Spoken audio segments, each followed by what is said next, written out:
La pensée du jour, la prière. Parole ange. Pour vivre, il faut que l'homme ait la vie. Pour qu'il respire, il lui faut le souffle de vie.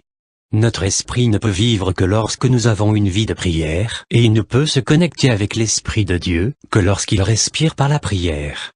Dans Romains 12 verset 12, il est écrit, « Persévérez dans la prière ». Pourquoi devons-nous persévérer dans la prière? Pour que nous ayons une vie de prière.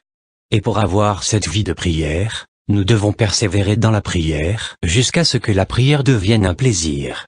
Et pour y parvenir, il faut du temps, de la discipline, des efforts et du zèle. Car il est possible de prier sans avoir une vie de prière.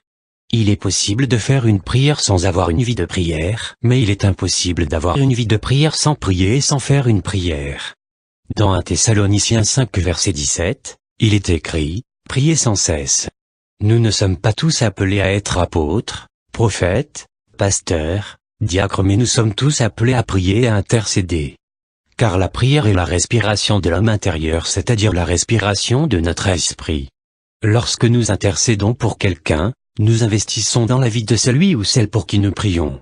Si nous voulons un foyer digne de Dieu, nous devons investir dans la prière. Si nous voulons époux ou une épouse selon le cœur de Dieu, nous devons investir dans la prière.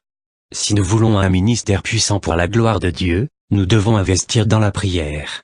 Dans Ésaïe 56 verset 7, il est écrit, « Car ma maison sera appelée une maison de prière pour tous les peuples ».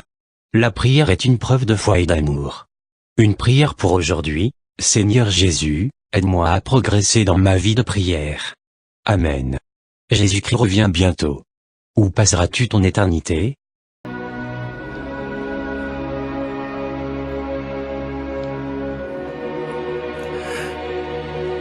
Oh Seigneur, soulève cette ombre qui recouvre mon cœur. Rends-moi digne de ton appel. Rends-moi digne de toi. Rends-moi digne de la lumière.